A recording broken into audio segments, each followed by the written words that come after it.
everyone. So this is chapter 8, A Window Away. This is a poem which was written by Sandy van der Sloot. Okay, she is the poetess and she is describing the morning beauty of the window in this poem. Okay, now I am going to start this chapter. Listen me carefully and try to understand the poem. तो ये chapter जो है, जैसा कि मैंने बताया कि Sandy van der slot जो कि पोएटेस हैं, उन्होंने ये लिखा है। और इस चैप्टर में उन्होंने जो हम लोग सुबह के वक्त खिड़की से जो बाहर का नेचर देखते हैं, नेचर की खूबसूरती जो देखते हैं, उनको इन्होंने डिस्क्राइब किया है। वो क्या कहती हैं कि I look out of my window, what do I see? A cardinal, a blue jay and a chickadee. They sit on my feeder or in my tree. They are fun to watch and company.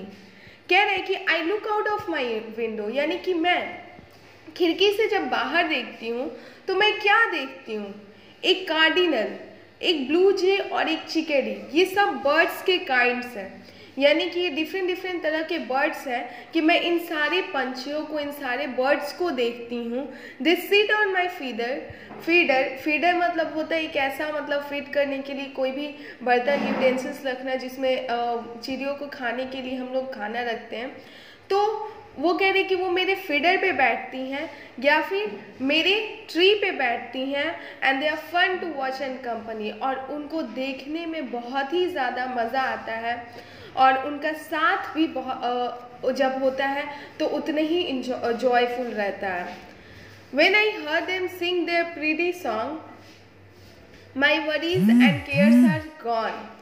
कह रहे कि जब मैं उनकी सुरीली और सुंदर से गीत को सुनती हूँ तो मेरी जितना भी चिंता होती है, मेरे अंदर जितनी भी टेंशन होती है, वो सारी क्या होती है?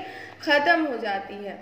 Humming birds enjoy my flowers, suckling nectar they love to devour. करे कि हमिंग बर्ड्स जो छोटी छोटी चिड़ियाँ होती हैं, वो सब मेरे फ्लावर्स, यानी कि उनके गार्डन में जो फ्लावर्स हैं उससे जो नेक्टर होता है उसको सक करती हैं, और उनको वो नेक्टर सक करना, उनसे उनका जो भूख होता है वो मिटता है और उनको बहुत अच्छा लगता है. The chipmunk fills his cheeks with seed that he seeks. Chipmunk एक तरह का स्क्विरल होता है. तो कह रहे कि चिंपमंक अपने पूरे गालों को उन छोटे छोटे बीजों से भर लेता है जो वो खाते हैं. He scurries away back to his den, then comes back for seed again. वो क्या करता है?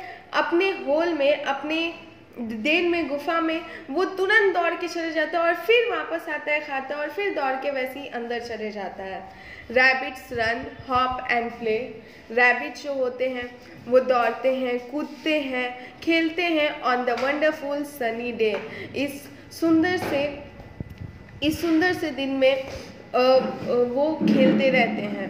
Mother nature is a window away. I am thankful for this every day.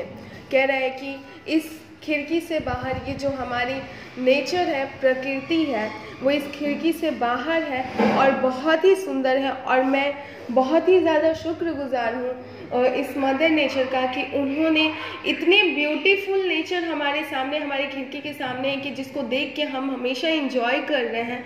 और उसके लिए भी बहुत खुश है, इस प्रकृति के लिए, कि उन्होंने हमें ये नेचर, हमारे लिए ये नेचर खुद को इतना डेकोरेट और सुंदर किया हुआ है कि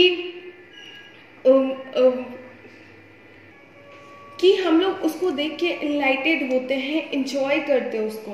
तो nature is something which gives us harmony और पीस. नेचर मतलब होता है जो हमें हमेशा शांति देता है हमारे मन को पूरी तरह से. और जब हम लोग इस नेचर के साथ खुद को मिला लेते हैं तो सबसे ज़्यादा पीस वही मिलता है हमें. हम लोग अपने सारे चिंता ये सब को भूल जाते हैं. तो इस पोएम में जिस तरह से सुबह के नज़ारे को जो कि खिड़की से बाहर पोएटेस देख रही होती है, उन्होंने डिस्क्राइब किया है. ठीक है स्टूडेंट्स, तो आई होप ये चैप्टर आपको समझ में आया होगा. Now you have to do the book work and the question answers will be provided by me. Thank you all of you.